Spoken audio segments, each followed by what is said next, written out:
இந்த இனிய மாலை பொழுதில் இந்த நிகழ்வினை ஏற்பாடு செய்த புரட்சி பாவேந்தர் பேரவையுடைய பொறுப்பாளர்களே, குறிப்பாக என்னுடைய நீண்ட நெடிய நாள் தோழர் பாவலர் தோல்மொழி அவர்களே,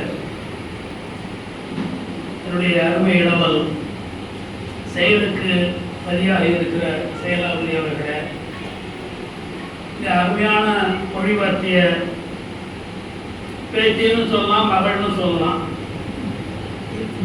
பேத்தின்னு சொல்லலாம், பேத்தி அருள் ஆடல் அரசி அவர்களே, அருள் ஆடல் அரசு அது இனிமேலாவது நடராஜ் இஜ்ஜியாவது நீக்கி போடுங்க பேர்லாம். இனிமேல் உங்க பேரை மாற்றுவது மாற்றாது உங்களுடைய உரிமை, நான் தலையிட மாட்டேன். ஆனா இதுல வேண்டுகோள் வைக்க எனக்கு உரிமை இருக்கு. இந்த நடராசு என்றாவது போடலாம். அதனால அந்த ஒரு வேண்டுகோளோடு நீங்கள் மேலும் செழுமையோடு உங்களுடைய அறிவை வளர்த்துக் கொள்ள வேண்டும். பொதுவா மேடையில பேசுகிற பொழுது தமிழ் இருக்கிறது, கீழே இறங்கினால் அது எங்கோ போகிறது, போய்விடுகிறது. 199 பேர் இப்படித்தான் இருக்கிறார்கள். பட்டிமன்றங்களில் எந்த தலைப்பு கொடுத்தாலும் பேசலாம் என்கிற மயக்கம் வந்து விடுகிறது. ஏதேனும் ஒரு கொள்கையை நீங்கள் ஏற்றுக்கொள்ளுங்கள். அது இந்த கொள்கை இருந்தாலும் கடவுள் மறுப்பாக இருக்கலாம், கடவுள் ஏற்பாக இருக்கலாம், ஒரு சமயம் சார்ந்தாக இருக்கலாம். ஆனால் அதிலே உறுதியாக இருங்கள். ஒரு கூட்டத்தில் பணம் தருகிறார்கள், கம்பள வளர்த்து தீ வைக்க வேண்டும் என்று பேசுவது, அடுத்த கூட்டத்தை கம்பளை போல் புலவனங்களா என்று பேசுவதை ஒரு போக்கு தமிழ்நாட்டில் மலிந்து போய்விட்டது. இந்த போக்குகள் எல்லாம் மாற வேண்டும். இளம் தலைமுறையினர் சொல்வேறு விரை வேறுபடாத தமிழராக வாழ வேண்டும் என்ற என்னுடைய விருப்பம். அந்த வேண்டுகோளை பேத்தி அருள் ஆடரசருக்கு மட்டுமல்ல எல்லோருக்குமே வேண்டுகோளாக இருக்கிறேன். தமிழ் இயக்கம் 1944 எழுதி வெளியிடப்பட்ட நூல் இன்றைக்கு 2024 முடிந்துவிட்டது. 80 ஆண்டுகள் முடிந்தன. ஆனால் தமிழ் இயக்கம் இன்றும் தேவைப்படுகிறது. அதே தமிழ் இயக்கம் விதைத்தால் விளைச்சல் என்ன என்று பார்த்தால் பெரும்பகுதி பதறாது போய்விட்டதோ என்று நாம் நெஞ்சம் பார்க்கிறது. அன்றைக்கு இருந்தையை விட இன்றைக்கு வடமொழியும் சமஸ்கிருதமும் ஹிந்தியும் ஆங்கிலமும் முத்தலை ஈட்டியாக தமிழர்களுடைய மார்பை குத்தி கிழித்து குறுங்கி வழியை செய்து கொண்டிருக்கின்றன. நடுவர் ஒன்றிய அரசுடைய அதிகார வலிமையோடு அதை எதிர்க்கிற ஆற்றல் இல்லாமல் நாம் குன்றி கூடி இருக்கிறோம். நான் மேடையில பேசுகிற அளவுக்கு வெளியே போனால் செயல்பாடு என்னையும் உள்ளடக்க நான் சொல்லுகிறேன். என்னையும் நானே ஒரு குற்றவாளி என்கிற குற்ற உணர்ச்சியோடு தான் உங்களால பேசுகிறேன். அதாவது லெனின் சொல்லுவார், ஓரணி முன்னால் ஓரணி பின்னால் ஈரணி முன்னால் என்று சொல்லுவார். இன்றைக்கு தமிழ் இயக்கங்கள் தமிழுக்கான முயற்சிகள் எல்லாமே ஓரடி முன்னால் முன்னால் பல அடி பின்னால் என்ற நிலைக்கு இருக்கிறோம் போய்விட்டது. ஆட்சித்துறையில இருந்த தமிழ் இருந்த நிலையில் போய் இப்பொழுது ஆங்கிலம் மேல வச்சுக்கிறது. படிவங்கள் தமிழிலே இருக்கின்றன. நகராட்சி கட்டணம் கட்ட போனாலும் மின்கட்டணம் போனாலும் படிவம் அரசு தமிழே. ஆனால் நான் போய் பணம் கட்டினால் எனக்கு தரப்படுகிற 10 முறையில ஆங்கிலத்தில் எடுத்துருக்கிறான். எத்தனை முறை சார் எனக்கு புரியல, என் பேர் தான் அது தெரியல, தமிழ் அடிச்சு விடுனா ஏதோ காரணம் சொல்லுகிறார்கள் ஒழிய செய்யவில்லை. நாம் இதற்கு என்ன செய்வது? அரசு உறுதியாக இருக்க வேண்டும். இப்படி நிறைய பேசலாம். அது மற்றொன்று விதித்தலாம்ங்கிற புத்தகத்தின் பார்ப்படும். இந்த அளவோடு அதை நிறுத்திக் கொள்கிறேன். இந்த நிலையில் இப்பொழுது நான் எனக்கு குறித்த தலைப்பு போகிறேன். வள்ளுவர் பாவேந்தர் செயலாபதி அதை பற்றி குறிப்பாக சொன்னார். எந்த புலவனும் எவ்வளவு பெரிய புலவராக இருந்தாலும் அந்த காலத்தினுடைய சூழல், அந்த காலத்தினுடைய கருத்துகளை தாண்டி பெரிதாக சிந்தித்து கருத்துக்களை சொல்ல முடியாது. சில செய்திகளை சொல்லலாம், பெரிதாக சொல்ல முடியாது. இது பாவேந்தரும் இது விளக்காத, வள்ளுவரும் விழுந்து விளக்காது. வள்ளுவர் வாழ்ந்த காலம் நம்ம தமிழர்கள் கிமு 31 வைத்திருக்கிறார்கள். அப்போ கிமுடைய இறுதி காலம் கிபியினுடைய முதல் நூற்றாண்டுடைய தொடக்க காலத்தில் வைக்கப்படலாம். ஒரு 80 ஆண்டுகள் வாழ்ந்தார் என்று நாம் எழுதி கொண்டாலும் கூட அந்த காலச்சூழலில் எவை மிகுதியாக இருந்தென்றால் தமிழ்நாட்டை பொறுத்தவரை ஒரு சமய சார்பற்ற மரபு இருந்தாலும் கூட வைதிகம் நுழைந்து விட்டது. வைதிகத்தினுடைய செல்வாக்கு மக்கள் நிலையில் வந்ததா என்பதை முயற்சி சொல்லணும்னா மன்னர் நிலையிலே வந்து விட்டது. பார்ப்பால் கருது பணிபெறிகளையே என்று சேலம் நடத்த ஒரு புலவர் சொல்லுகிறார். சேவன் சுமுடன் கண்ணகிக்கு சிலை எடுத்தான், ஆனா கடைசியில போய் மாடலமுடன் சொன்னதான் கேட்டான். இப்படிப்பட்ட ஒரு நிலை பார்ப்பனியத்தினுடைய வைதிகத்தின் செல்வாக்கு தமிழ்நாட்டில் முழு ஆட்சி பெறவில்லை என்றாலும் மேல்தட்டு மனிதர்கள் அது நுழைந்து விட்டது. இது ஒரு நிலை. அடுத்து பார்த்தீங்கன்னா அந்த காலத்துக்கு எதிரான கருத்தியல் மெய்யில் இருந்து விளங்கின குறிப்பாக ஆசீவகம், பௌத்தம், சமணம் ஆகிய இந்த மெய்யியல்கள் கருத்தியல்களும் இந்த வைதிகத்திற்கும் ஆசீவகம், சமணம், பௌத்தம் ஆகிய மெய்யியலுக்குமான முரண்பாடுகள் போராட்டங்கள் நடந்த காலகட்டம் வலுவுடைய காலகட்டம் என்று சொல்லலாம். இதுல இன்னொன்றை நாம் பெரிதாக பேசப்படாத ஒன்று சாங்கியம் என்று சொல்லப்படுகிற எண்ணியம்.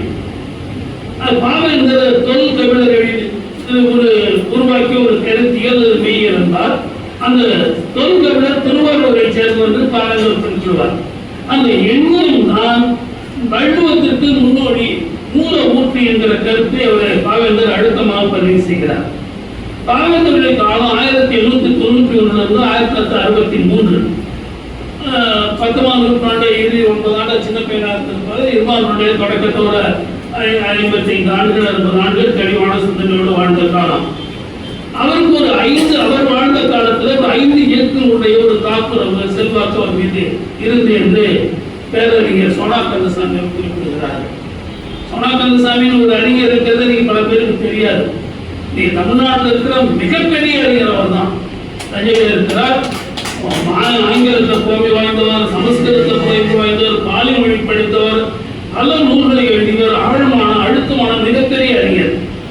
ஒன்று நாள் விளம்பர வெளிச்சத்தில் அரசை சார்ந்து அமைச்சருக்கு மாலை போட்டு விருதுகள் வாங்கி படம் எடுத்து வெளிச்சம் போட்டுக் கொண்டிருக்கிற காலத்தில் தன் கடமையே கருதி தமிழுக்காக உழைத்துக் கொண்டிருக்கிறார். அவர் ஒரு 5 இயக்கங்களை சொல்கிறார். ஒன்று இந்திய தேசிய இயக்கம், அதனுடைய தொடர்பு பாரதியுடைய தாக்குறவு. அடுத்து தன்மதி இயக்கம் என்கிற சுயமரியா இயக்கம் தந்தை பெரியாருடைய தாக்குறவு கருத்திய நிலையில. அப்புறம் சிங்களவர்களுடைய பொதுவுடைமை இயக்கம். 18ஆம் நூற்றாண்டில் ஐரோப்பியாவில் தோன்றிய புனைவியல் இயக்கம் தான் ரொமான்டிக் மூமெண்ட். அதுதான் வால்டர் ரூசோ, விக்டர் ஹியூகோ என்கிற அந்த நிகழ்வை, சமத்துவம், உடன்பிறப்பியம் என்கிற கோட்பாடுகள் உருவாக்கி அந்த அந்த தாக்குதலை ஏற்படுவதற்கு அவருடைய வாழ்ந்த இடம் புதுச்சேரி. அந்த அவர் மேல அந்த தாக்குதலை அப்படின்னு சொல்லுவார். இறுதியாக அடிகளுடைய மரபணிகளாகவே கணிக்க முடியும். இந்த 5 இயக்கங்களுடைய ஒரு தாக்குதல் அதை பாதிக்க ஒரு கருத்தியலை பெரிதும் காணலாம். இதுல குறிப்பா மேலோங்கி இருந்த இறுதி கருத்தியல் 2ஐ நாம் சொல்லலாம். பொதுவுடைமை இயக்கத்தோட கருத்தியல் முரண்பாடுகள் என்றால் கட்சியினரோடு முரண்பட்டார். பாரதியை இறுதி வரை அவர் ஏற்றுக்கொண்டார். அதை பேர் சொன்ன அதே போல இறுதியில் தந்தை பெரியாருடைய கருத்தியல நடைபெற்றவராக இருந்தார். அவருடைய நிலைப்பாடுகள்ல அணுகுமுறைகள்ல நமக்கு முரண்பாடு, கருத்து வேறுபாடு உண்டு.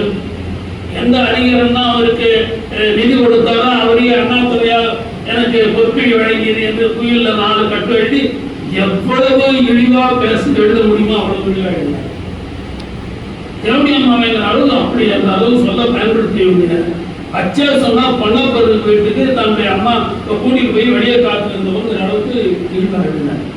அணுகுமுறைகள் அவருடைய அணுகுமுறைகள் அவருடைய ஒரு கடுமையான ஒரு கொந்தளிப்பான கடுமையான உணர்ச்சி செறிந்த ஒரு தாக்குதல். அந்த பெரியாரே ஒரு தடவை கணவனுடைய ஆங்கிலத்தை பேசி இருந்தது கடுமையாக கடவுளை பற்றி எடுப்புச்சு நடந்தார்.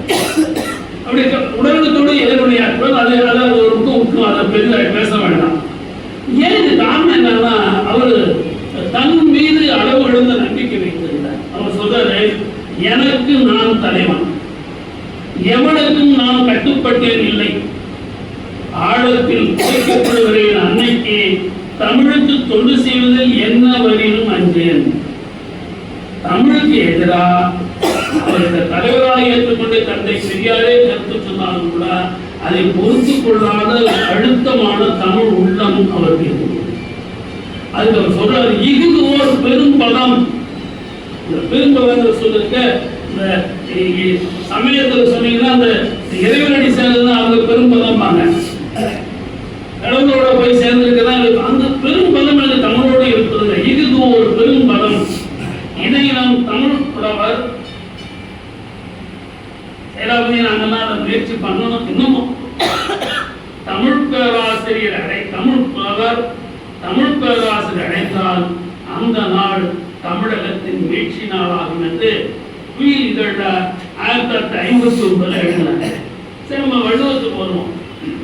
இந்த பாவேந்தருடைய ஒரு அறிமுகத்தோடு இந்த வள்ளுவத்தை திருவள்ளுவர் பெரியார் ஒரு 3-4 பிரிவுகளாக பிரித்திருக்கிறேன். ஒன்று வள்ளுவ கருத்துகள் அல்லது திருவள்ளுவரை போற்றுதல். எப்படியெல்லாம் ஒரு திருவள்ளுவரையும் திருக்குறளையும் போற்றி இருக்கேன்னு பார்த்தா, அவர் கடவுள் நம்பிக்கை கடவுள் மறுப்பான நாத்தியனை கையெழுத்து நாத்திய அமைப்பில் போய் நானோ நாத்தியன் என்று தலையறிவித்த ஒரே ஒரு தமிழ் புலவர் அவர் தான். ஏன்னா நாத்தியன் இந்த கடைசி வரைக்கும் நாத்தியன் அவர் சொன்னார். அவரு திருவள்ளுவர் 2 பேரை இறைவன் சொல்றாரு. கடவுள் மறுப்பாளராக பாவேந்தர் 2 பேரை கடவுள்னு சொல்றாரு. கடவுள்னு சொல்ல இறைவன் என்ற சொல். ஒன்று ஈரோட்டு இறைவன் தந்தை பெரியார், இன்னொருவர் தமிழ் இறைவன். தமிழ் இறைவன் அவருக்கு ஈரோட்டு இறைவன் தமிழ் இறைவனை இறைவன் தமிழ் இறைவனாக இருக்கிறார்.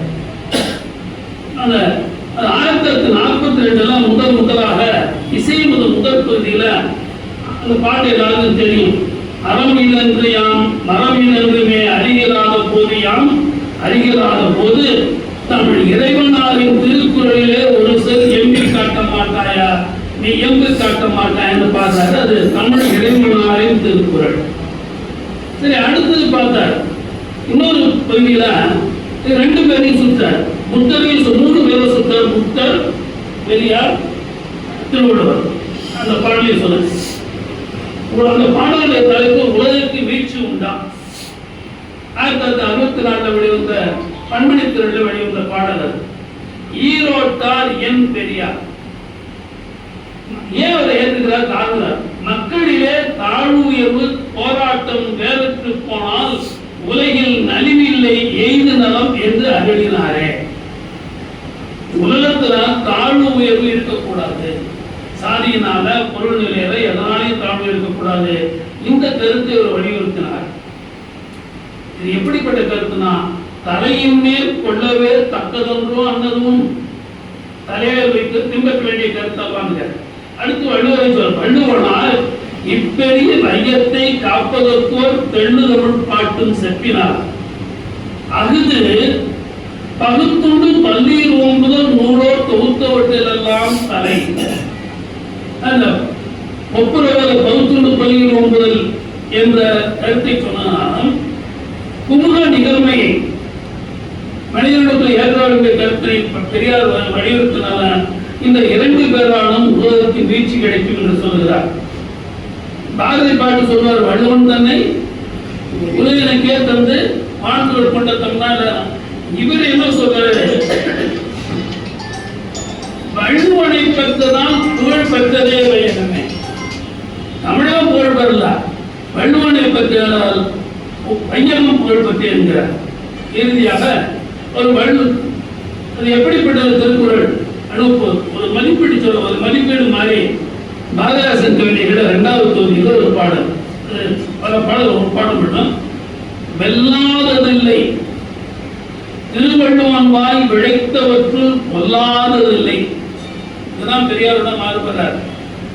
பெரியார் திருக்குறள் முழுமையாக ஏற்றுக்கொள்ள முடியாது, சில பாடல் இந்த காலத்துக்கு பொருந்தாது, போனா போன சில பாடலை ஏற்றுக்கொள்ளலாம். இருக்கிறது இலை தமிழ் இலக்கியத்தை திருக்குறளை மட்டும் ஏற்றுக்கலாம், அதையும் எல்லாத்தையும் ஏற்றுக்க முடியாது. திரு வள்ளுவர் பெரியார் இவரே வள்ளுவன் வாய் விளைத்தவற்றுள் கொல்லாதது இல்லை, எதுவுமே நீக்க முடியாது. உரை நீர்ந்த வாழ்வினிலே அழைத்து செல்லாததில்லை, பொது மறையான திருக்குறளில் இல்லாததில்லை, இணையில்லை, உப்பாதற்கு இந்நிலத்தை என்று திருவள்ளுவரை திருக்குறளை போற்றுகிறார். சரி, திருவள்ளுவர் யார் சொல்ல பல கதைகள். இந்த கதைகள் உருவானதுக்கு காரணம் என்னன்னா, நம்முடைய தமிழ் குடும்பத்தை ஒரு கருத்தை அழுத்தமா நம்முடைய நெஞ்சத்தை பதிச்சு வச்சுட்டாங்க. நான் அடிக்கடி சொல்லுவேன், என்னதான் சாதி வேண்டாம் சாதி கூடான்னு பேசினாலும் கூட இந்த எவ்வளவு முனைப்பா இருக்கிற நெஞ்சங்கள் கூட அவர்களை அறியாமல் அந்த சாதி உணர்வு வந்து விடுகிறது. இந்த 3000 ஆண்டு அழுக்க எந்த வடலை கட்டி போட்டு தேய்ச்சாலும் போக மாட்டேங்குது. எங்கேயாவது எவ்வளவு விழுத்தாலும் அது எங்கேயாவது அந்த சாதி அழுப்பி நம்ம நெஞ்சில் ஒட்டி தொலைந்து எப்பதான் போய் தொலையும்னு தெரியல. இதை அவர் சொல்ற வள்ளுவர் என்பது இயற்பெயர் அல்ல பாவேந்தருடைய முடிவு.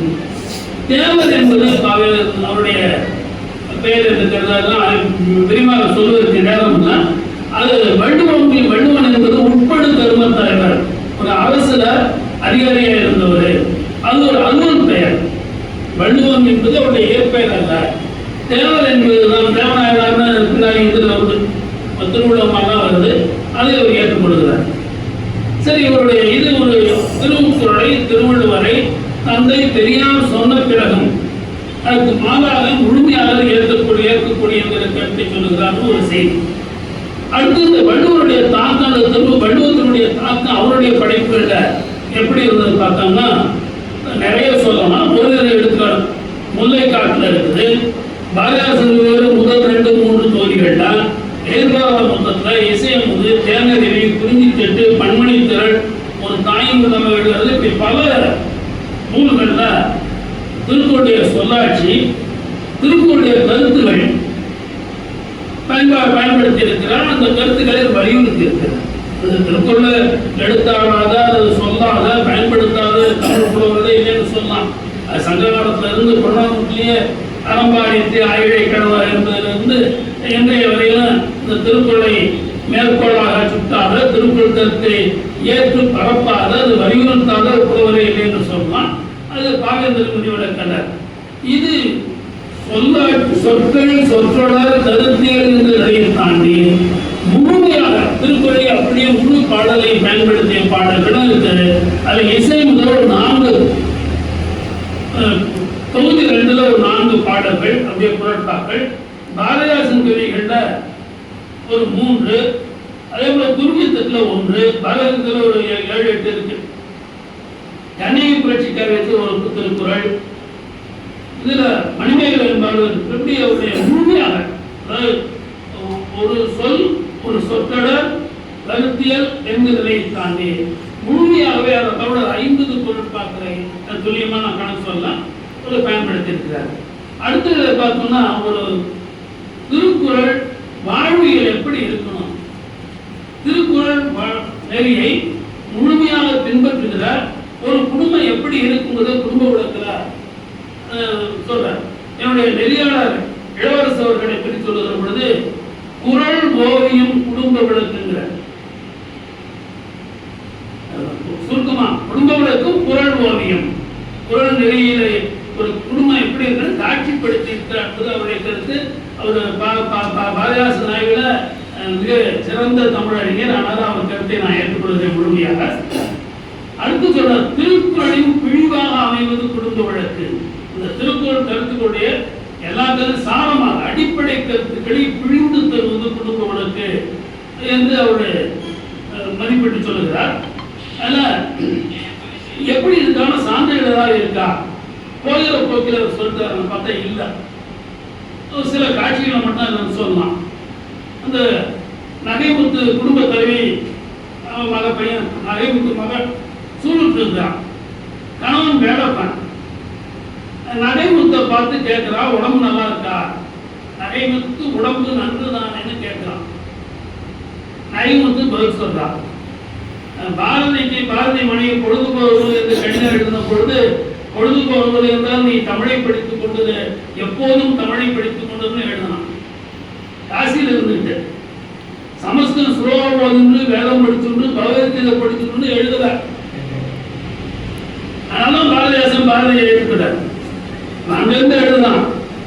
ஏன்னா உனக்கு அடியே செல்லம்மா, நான் அப்படியே சொல்ற, அடியே செல்லம்மா உனக்கு பொழுது போவது என்றால் தமிழை படித்துக் கொண்டது, எப்போதும் தமிழை படித்துக் கொண்டு. அப்படி அதே போல தம்பி விஸ்வநாதருக்கு இப்ப கடிதம் எழுதும் போது, தம்பி விஸ்வநாதா, நீ இனிமேல் எனக்கு இங்கிலீஷில் காகிதம் எழுதாதே. அவர் பாரதிய சொல்ல அப்படி, தம்பி விஸ்வநாதா, நீ இனிமேல் எனக்கு இங்கிலீஷில் காகிதம் எழுதாதே. நல்ல தமிழில் எழுத முடியவில்லை என்றால் கலப்பு தமிழிலாவது எழுது, அதுவும் முடியாவிட்டால் சமஸ்கிருதத்தில் எழுது. ஒரு படிநிலை எழுது, தமிழ்ல எழுது, அது நல்ல தமிழ், சுத்த தமிழ்ல நல்ல தமிழ்ல எழுது. நல்ல தமிழுக்கு தூய தமிழுக்கு வேறுபாடு இருக்கு. நல்ல தமிழ் என்றால் பிழை இல்லாத தமிழ். கலப்பு தமிழை விட பிழை இல்லாம எழுதலாம். சமஸ்கிருதம் கலந்து, ஆங்கிலம் கலந்து, ஒற்று பிழை இல்லாம, தொடர்பு இல்லாம எழுதலாம். அதுக்கான பிழை இல்லாத தமிழ் சொல்லலாம். அது தூய தமிழ் ஏற்றுக்கொள்ள முடியாது. தூய தமிழ் என்பது பெருமொழி சொல்லி இல்ல, கலவாத தமிழ் தான் பெருமொழி தூய தமிழ் சொல்ல முடியும். அதனால நான் கேட்கிறேன், அவர் சொல்றாரு, அந்த அம்மா சொல்றது, நகைமுத்து சொல்லுது, தோழிகள்லாம் நிறைய இருக்கிறாங்க, அவங்களெல்லாம் விளையாடிக்கிட்டு இருக்கிறேன் அப்படின்னு சொல்லிட்டு அடுத்ததான் முக்கியம். அயலகத்து பக்கத்து வீட்டு அயலகத்து மயிலிகள் அன்பு தோழிமார் குயில் மொழி நகைமுத்தை கூடி மகிழ்ந்து எல்லாம் விளையாட வந்துடுறாங்க. கழங்கு பல்லாங்குழிகள் ஆடியும் அந்த காலத்து சிற்றுற்பத்தை விளையாடுகள் 7 இதுதான் 199 1999 பெண்கள் செய்கிற வேலை அந்த காலத்துல. இப்பெல்லாம் கைபேசி தொலைக்காட்சி பார்த்துட்டு இருப்போம். அப்ப கழங்கு பல்லாங்கு விளையாடி இருக்கிறாங்க. இந்த பொண்ணு என்ன பண்ண தெரியும், நகைமுத்து, எழும் புகழ் திருக்குறள் இன்பம் கோய்ந்தும். பாராசு விரும்புறார். நடந்துதா இல்லையா? இந்த குடும்பத்தில் நடந்த, அவர் குடும்பத்தை நடந்திருக்குமா நம்ம ஆய்வு புரியுது. அவர் கணவர், அது எல்லா வீட்லையும் திருக்குறள் படிக்கணும், பெண்களும் திருக்குறளை தோய்ந்து படிக்கணும், அந்த தோய்ந்து படித்து இன்பத்தை உணரணும்னு சொல்றாரு. அதான் எழும் புகழ் திருக்குறள், சும்மா சாதாரண புகழ் திருக்குறள், எழும்புகழ் திருக்குறள் இன்பம் தோய்ந்தும் கொல்லை மல்லிகை முல்லை பறித்தும் அடுத்த வேலைகள் மலர் சூடி மகிழ்ச்சியா இருக்குன்னு சொல்லலாம். இது ஒரு காட்சி. அடுத்து ஒருத்தான் நாடிமுத்துன்னு ஒருத்தன் வேலை பார்த்தா கடன் கேட்கறான்.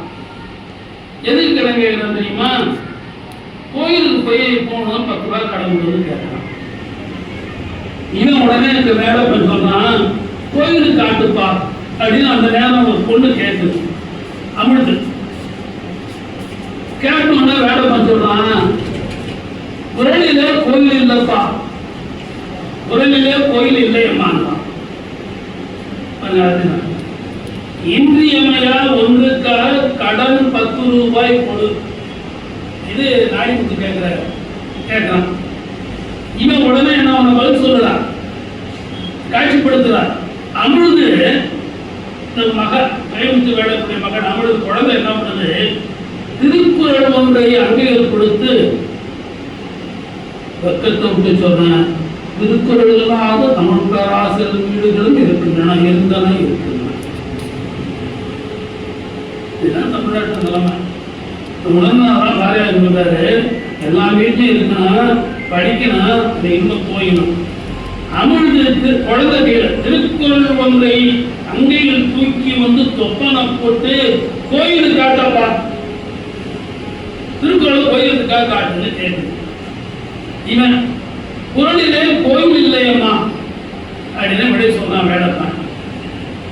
எதுவுமே சொல்ல. நாடிமுத்து பணம் கேட்டான். இந்த காட்சியை பார்த்துட்டு மனம் திரும்பியதான், கோயில் இல்லையா குரலில்,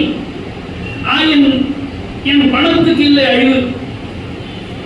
ரொம்ப நுட்பமா திருக்குறளையும் போட்டாரு, பெரியாருடைய பகுத்தறிவு கருத்தையும் கொண்டு சொல்றாரு. அந்த காட்சியில வள்ளுவத்தையும் பெரியாரையும் இணைத்து எல்லா குடும்பங்களிலும் இந்த 2 கருத்திலும் செல்வாக்கு பெற வேண்டும். குழந்தையில இருந்து அந்த முதியோர் வரையும் இருக்குன்னு சொல்றாங்க. அவன் சொல்றான், கோயில் இல்லையா குரலில்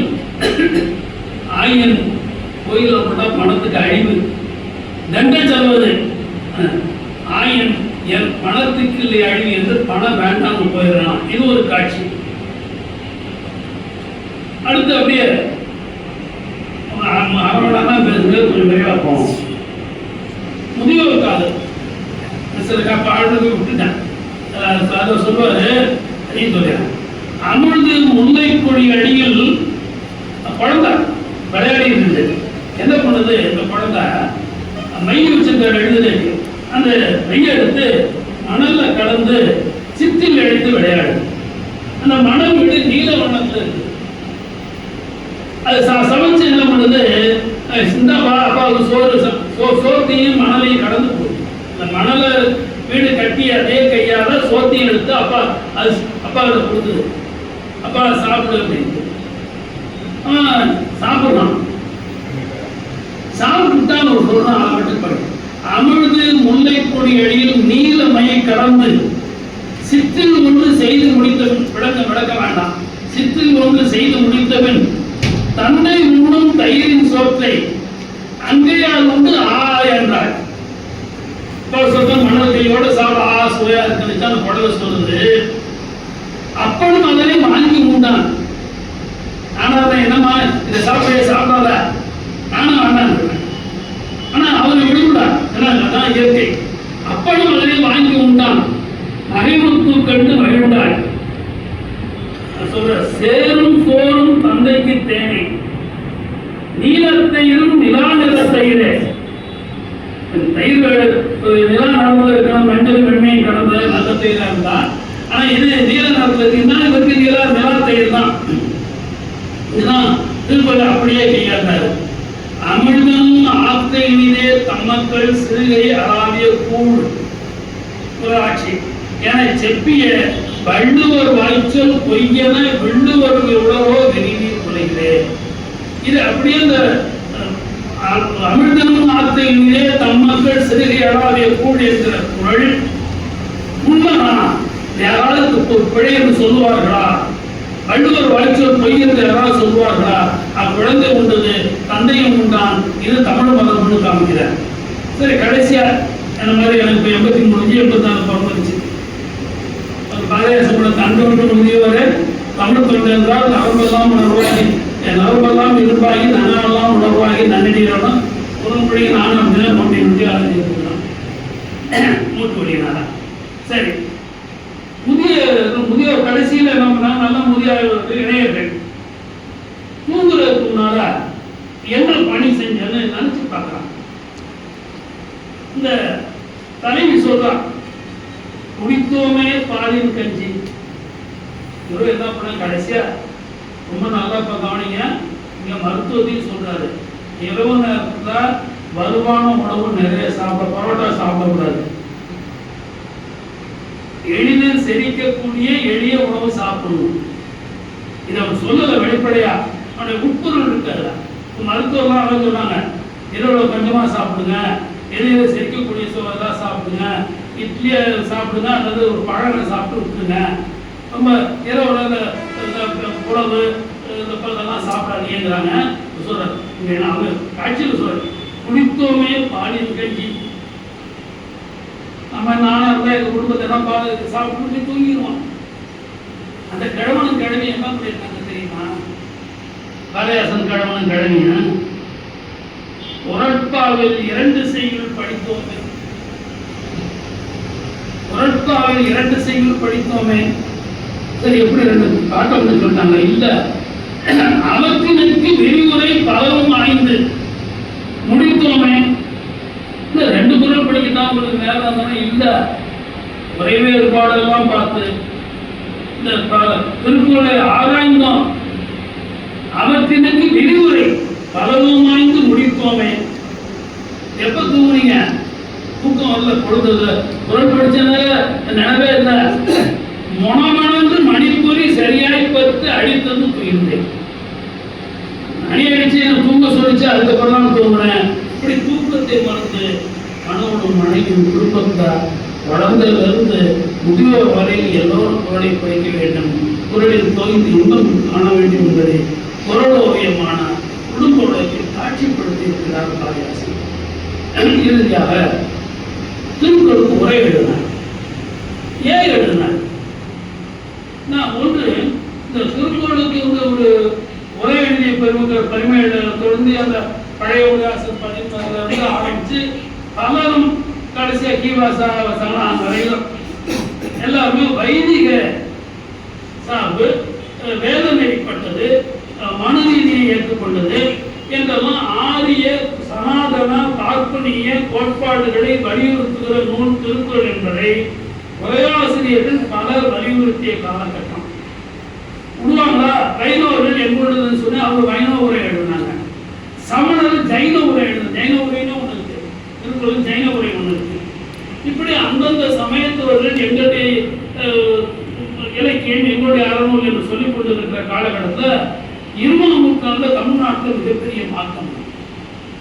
அந்த மாற்றத்திற்கு தலையாய காரணமான தந்தை பெரியார் தான். இன்னைக்கு அவ்வளவு செய்கிற பழி சுமத்துகிற கைவர்களுக்கெல்லாம் இந்த வரலாறு தெரியாது. நெஞ்ச துடிக்குது இருக்கிற நிலைமையை பார்க்கும்போது.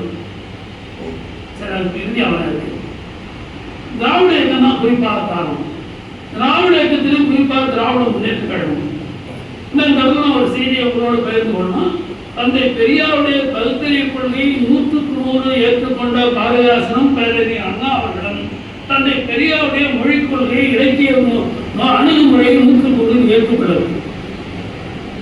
பாரதிதாசன் சில இடங்களில் வெளிப்படையாக பெரியாரை கண்டிச்சு பேசினாரு. அண்ணா எந்த இடத்துலையும் பெரியாரை மறுத்தோ கண்டித்தோ பேசவில்லை. ஆனால் செயற்பாட்டை காமிச்சார். ஒரு எடுத்துக்காட்டு சொல்றாங்க. சிலப்பதிகாரம் தந்தை பெரியார் சிலப்பதிகாரத்தை வந்து வாங்குவாங்க. பார்ப்பனியனோட கண்ணி பெண்ணடிமை மாதவி தேவடியா கோவலா அழைக்க. அப்ப பெரியாரோட இருக்கும்போது அண்ணா மெல்ல போய் சொல்லி இருக்கிற. அப்போ வந்து பெரிய புராணம் கம்பராமன் தீ வச்சு கொடுத்துன்னு சொல்லி இருந்த காலகட்டம். அண்ணா தீ பருவட்டும் கம்பரசம் எழுதின காலகட்டம். ஐயா இதில் போய் என்ன எல்லாத்தையும் போட்டு ஐயா இப்படி தாக்குறாரு. கடைசியில் போனா தமிழனுக்கு ஒண்ணுமே இல்லைன்னு ஆகிருந்தேன். நம்ம சிலப்பதிகாரத்தையாவது எப்படியாவது ஐயா இதை சொல்லி விஞ்ஞான சிலப்பதிகாரத்தை விட்டு வைங்கன்னு சொன்னாலும் போய் சொல்லியிருக்காரு. என்ன சொன்னாரா, சிலப்பதிகாரத்தை வந்து நம்ம முன்னிறுத்துறாம கம்பராமாயணத்துக்கு போயிடா மாத்தா பெரிய பாணத்துக்கு சொல்லிட்டு அண்ணா சொல்றாரு. அண்ணா சொன்ன மேற்கொள்ளா பெரிய ஒத்துக்க அவ்வளவுதான். ஆனா எதுவும் பேசல. இன்னும் தம்பிக்கு எழுதுகிற மடங்கள்ல இளங்கோவடிகளுடைய சிலப்பதிகாரத்தை பற்றி நிறைய எழுதுவார். சிலப்பதிகார பெருமையெல்லாம் அங்கங்க சொல்லியிருக்கிறார். இதை மாப்போசனுடைய மணிவிழா நடந்த பொழுது தன்னுடைய அந்த முன் உணர்வை உள்ளார்ந்த வருத்தத்தை வெளிப்படுத்துகிறார். தந்தை பெரியாரிடத்தில் நான் பெரிய புராணம் கம்பராமாயணத்துக்கு மாற்றாக சிலப்பதிகாரத்துக்கு முன்னிறுத்தலாம் என்று சொன்னேன். அவ்வளவுதான். ஐயா என்னிடம் எதுவும் சொல்லவில்லை. அன்று இரவு கண்ணையும் கோவலனும் மாதிரியும் பட்டப்பாடு எனக்கு தான் தெரியும். பொதுக்கூட்டத்தில் அன்று நான் செய்ய விரும்பியதை என்னால் செய்ய முடியாததை நண்பர் மாப்போ சிவஞானம் செய்து வருவது எனக்கு மட்டத்தை மகிழ்ச்சி தருகிறது. இது மாப்போ மணிவிழாவில் அண்ணா பேசுறது அப்படியே நான் சொன்னேன்னு சொல்ற மாட்டாமல் அதை சிலப்பதிகாரத்தை போற்ற வேண்டும் உணர்த்த வேண்டும் என்று அவர் சொன்னாரு. அவர் அதனால செய்ய முடியல. தன்னால் உள்ள தம்பிக்கு படம் கட்ட சிலப்பதிகாரத்தை எழுதினாரு. அவங்க திமுக நடத்த அந்த பொங்கல் விழா வரப்போது பொங்கலுக்கு வந்து ஒரு மக்கள் இந்த பொங்கல் விழாவை தமிழர் விழாவாக சமயச்சார்பற்ற விழாவை கொண்டு சென்ற திராவிட இயக்கத்துக்கு முக்கியமான பங்கு உண்டு. அதுவும் குறிப்பாக திமுகவுக்கு முதன்மை பங்கு உண்டு. அவங்க இது நடத்திய எல்லா இதழிலும் பொருள்பட வேண்டியிருக்காங்க. எல்லா பொங்கல் மலர்ந்த அறிவு கடற்கை தமிழனுடைய பெருமையை தமிழ் இலக்கிய செல்வி தன்னுடைய தொண்டர்களுக்கு உணர்த்துகிற மலர்களாக இருந்தார். சரியான ஆவணங்கள் அவங்க மட்டும் எழுதுற. அன்றைக்கு திராவிட இயக்க சார்புடைய அறிஞர்களாக இருந்த அப்பா துறையார், ராசமாணிக்கனார், எடப்பார், இப்படி மே சுந்தரம் எல்லா அறிஞர்களுக்கு கட்டுரைகளை வாங்கி வெளியிட்டாங்க.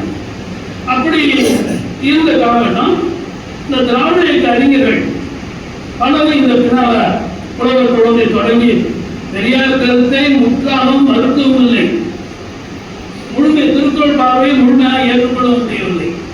என்னால பரிமாண தப்பா திசை திருப்பிட்ட உண்மைதான். ஆனால் நான் வந்து புத்துரை கண்ட ஆரம்பிச்சாங்க. பல அறிஞர்கள் திருவிக்காக முதல்ல செஞ்சாரு. புலவர் குழந்தை, அப்பா துறையார், பாவாணர், பெருஞ்சித்தனார், வாசுபா மாணிக்கனார், தமிழனார், பொற்போ, இப்படி பல தமிழறிஞர்கள், அரசியல் தலைவர்கள், நாவலர், கலைஞர். முதல் திருக்குறளுக்கு புதிய உரை கேட்டால் அது தனி ஒவ்வொரு முறையும் தனித்தனி ஆய்வுக்குரியது. அதில் நான் பேச வரல. இந்த புதிய உரைகள் திருக்குறள் பற்றிய பார்வையை கொஞ்சம் மாற்றியது. புதிய விளக்கங்களை தந்தார்கள் எல்லாருமே. பரிமாற்றத்தை ஏராள முறையில் அகப்புற சான்றுகளோடு மறுத்தார்கள், தவறு என்று நிலைநாட்டினார்கள். இது ஒருத்தரை பற்றி பேசுறதுக்கே பல நாள் ஆகும். ஆனால் அப்படிதான் போகலாம். இந்த நோக்கம், இவருடைய நோக்கம் என்னன்னா, இவர் பாவேந்தர் திருக்குறள் எழுத தொடங்கினார். முழுமையாக எழுதலாம். 83 குறட்பாக்களுக்கு உரை எழுதினாரு.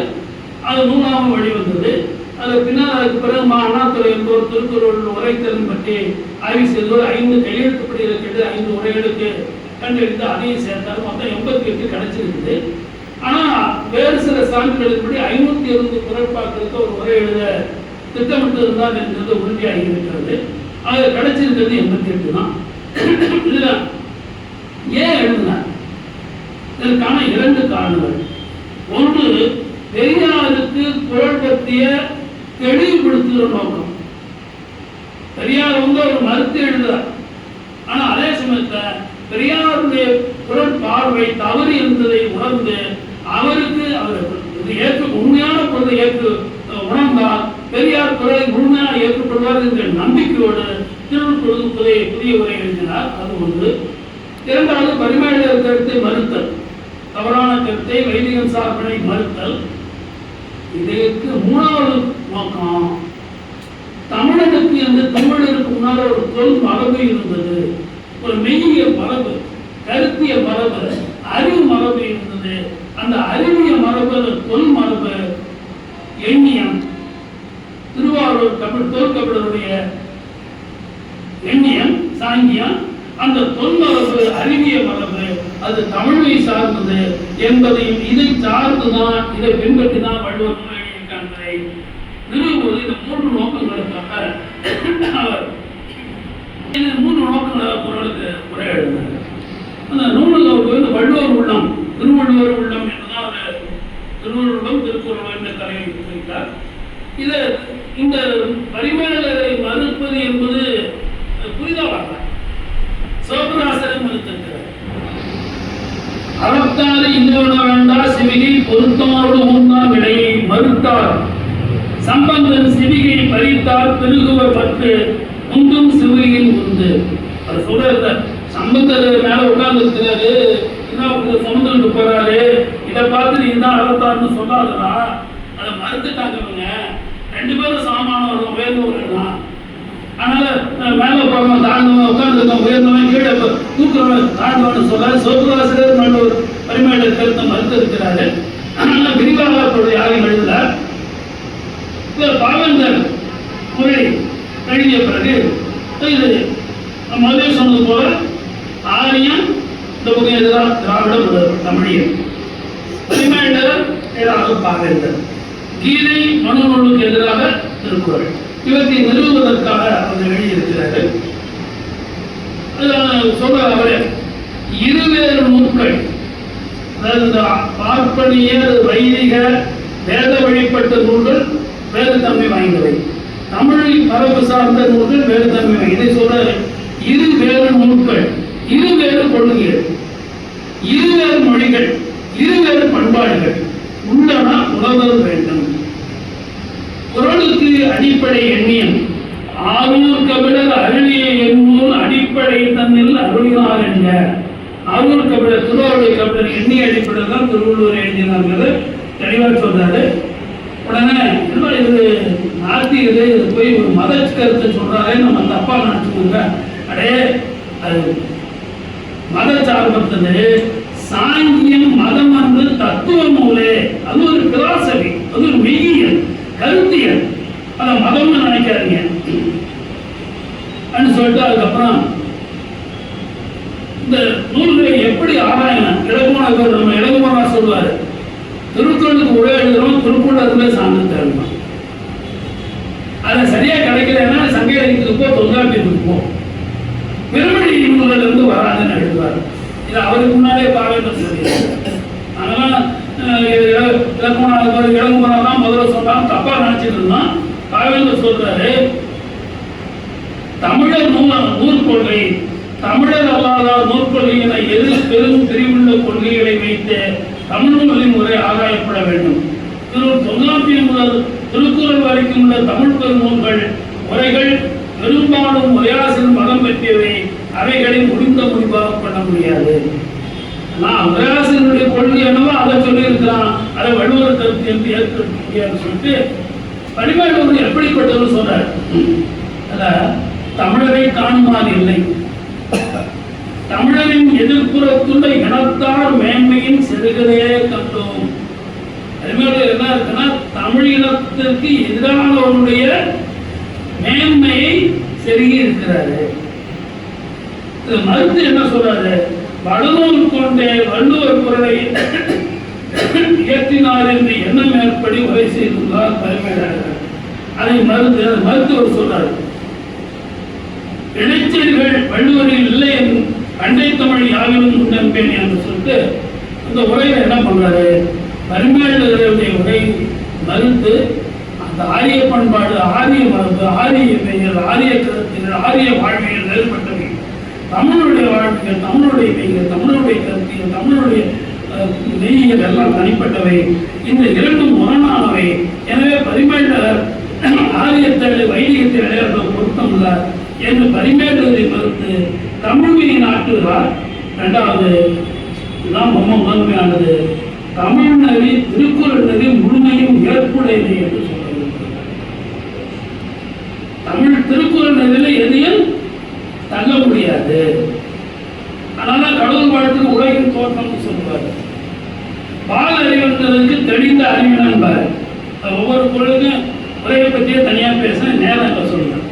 இந்த பாவந்தருடைய உரை சிறப்புகள் என்னன்னு சொன்னா, அதை பற்றி ஆய்வு செய்த அண்ணாதுரை ஒரு பல செய்திகள் அதை மட்டும் சொல்லி முடிச்சவன். அவருடைய தமிழ் இலக்கிய புலமை, தமிழ் இலக்கண புலமை வெளிப்படுகிறது. திருக்குறளுடைய சொல்லாட்சியை புரிந்து கொண்டிருக்கிறார், சொல்லாட்சி செய்கிறார், நடுநிலையோடு ஆய்வு செய்து உரை எழுதியிருக்கிறார், சொற்களுக்கு பொருள் விளக்கம் கூறுகிறார், மூலநூல் ஆசிரியை போற்றுகிறார், முன்னோர் மொழியை ஒருபோல் கையாண்டிருக்கிறார், திருக்குறளை மேற்கோளாக சுட்டியிருக்கிறார், பல்துறை அறிவோடு எண்ணியம் வேதாந்தம் முதலிய பல்துறை அறிவோடு உரை எழுதியிருக்கிறார், நயமான உரை கூறுகிறார், உரையில் ஆங்கில உண்மைகளை பயன்படுத்தி இருக்கிறார், கவிதை நடைகளை எழுதியிருக்கிறார். திருக்குறளுடைய உரை தெளிவாகவும் எளிமையாகவும் இருக்கிறது. பாட வேறுபாடு காட்டியிருக்கிறார், புதிய செய்திகளை புலப்படுத்தியிருக்கிறார். இந்த திருக்குறளுடைய உரை 88 குறட்பாக்களுக்கு பாவேந்தர் எழுதிய உரையினுடைய சிறப்புகளை தொகுத்து சொல்லியிருக்கிறார். ஒவ்வொன்றுக்கும் சான்று காட்டலாம், சான்று காட்டினா நேரம் இல்லை. அதனால் இதோடு நிறுத்திக் கொண்டு முடிவாக பரிமையாளர் உரையை மறுத்து சமய சார்பனை இல்லை என்று சொல்லி பகுத்தறிவு கோட்பாட்டின் அடிப்படையில் எடுத்த உரை பாவேந்தர் திருக்குறள் உரை என்பதோட இறுதி செய்யலாம். இறுதியாக ஒரே ஒரு பாரதிதாசனுடைய கருத்து நிறைவு செய்யலாம்னு நினைக்கிறேன். இன்றைக்கு நான் கூட இப்போ தமிழர்கிட்ட ஒரு முறை பேசும்போது ஐயா இளங்கோன் நூலை பற்றி பேசினேன். அவர் என்ன, நீ தமிழன் இல்லை, இந்தியன் இல்லை, நீ இந்தியன் இல்லை, திராவிடன் இல்லை, தமிழன் இல்லைங்கிறார. நான் இந்தியன் இல்லைங்கிறத உனக்கு சொல்லுவேன். இன்னொன்று சொல்றாரு, எனக்கு அவ்வளோ உடன்பாடு இல்லை. திராவிடன் இல்லைன்னு சொல்றாரு, எனக்கு உடன்பாடு இல்லைன்னா அது எப்படி நான் மறுத்து பேசினார் தமிழன். பாரதிதாசன் சொல்றேன், நான் பாரதிதாசன் பின்பற்ற எழுதுமனாவது மதிப்பு உண்டு, அதெல்லாம் வேற. பாரதிதாசனே அண்ணாவை பின்பற்று போவான். பாரதிதாசன் சொல்றாரு, நாம் நெஞ்சில் நினைத்துக் கொள்ள வேண்டிய இந்த சூழல் வேண்டியது. நீ ஒரு தமிழன், நான் யாருமே, நீ ஒரு தமிழன், நீ தமிழ் பேசுகிறாய், அது ஐயத்துக்குரியது. தமிழ் தான் பேசுகிறமான அது வேற. நீ தமிழகத்தில் பிறந்தாய், நீ தமிழனின் வாழையடி வாழை, நீ தமிழர் தன்மை, தமிழர் பண்பாடு, தமிழ் ஒழுக்கம் உடையவன். இதெல்லாம் இருக்குதோ நீ இருக்கணும்னு விரும்புகிறார். எனவே நீ ஒரு தமிழன். ஆனால் முதல்ல நாம் எல்லாம் தமிழர்கள். சரி, ஏன் நீ தனி மனிதனா? இல்லை, தமிழா நீ கோடி மக்களின் உறவோடு இன்புற்றிருப்பவன் தேனடையின் தேனி போல. தேனடையில் எப்படி ஆயிரக்கணக்கான தேனீக்கள் சேர்ந்திருக்கோம், அதுபோல தமிழர் ஒன்றா இருக்கிறாங்க. தமிழா உன் தமிழகம் வடக்கில் வங்கத்தையும் தெற்கில் குமரியையும் கிழக்கிலும் மேற்கிலையும் அரை கடலையும் எல்லையாக கொண்டது. தமிழா உன் தலைமுறை இயற்கையை ஈந்தது, கலப்படம் இல்லாதது. தமிழா உன் தமிழத்தன்மை மானத்தால் சிறந்தது. அறிவும் மானமும் ஒழுக்கமும் தமிழனுக்கு வேண்டும், பெரியார் சொன்னது. வையத்தால் புகழப்படுவது. உன் பண்பாடு அகம் புறம் இரண்டாலும் தனி என்று நிறுவப்பட்டது. உன் பண்பாடு தனித்தன்மை வாய்ந்தது. உன் ஒழுக்கம் ஒழுக்கத்திற்கு நேர். அடுத்து சொல்றாரு, நீ ஒரு திராவிடன். திராவிட மொழி தமிழ், மலையாளம், தெலுங்கு, கன்னடம் உன் மொழி. திராவிட நாடு உன் நாடு. நீ திராவிட மக்களின் வாழையடி வாழை. திராவிட தன்மை பண்பாடு ஒழுக்கம் தனி. ஏன் சொல்றாருன்னா, அந்த காலத்தை பார்க்கறாங்க, எல்லாம் ஒன்னா இருக்கலாம், தனித்தனி மாநிலம் தெரியல. அந்த காலத்துல 1948 எழுது. இதை விட்டுருவோம். அடுத்தது ரொம்ப முக்கியம். நீ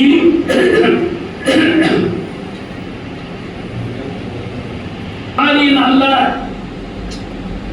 ஆரியம் உன் மொழி அல்ல. அதில் முன் தமிழின் நிழல் காணப்பட்டாலும், அங்கேயும் எங்கேயுமே வேண்டாம், வைகத்துல தமிழ் நெறி இருக்கலாம், நிழல் போல உன்னுடைய நிழல் காணப்பட்டாலும் ஆரியம் உடைய மொழி அல்ல. நீ ஆரியனின் வழிவந்தவன் அல்ல. சில வகைகளில் ஒத்திருந்தாலும் ஆரியனின் தன்மை பண்பாடு ஒழுக்கம் வேறு. ஆரியம் உன் நாடல்ல, போக்குவரவு இருந்தாலும். முடியும் நினைக்கிறேன். ரொம்ப ஆழமான பொருள் கொண்டது. ஆரியம் உன் நாடல்ல. இதை தெளிவா சொன்னா கூட பிடிச்சு போடணும். ஆனால் இதை நிறுத்திக்கிறேன்.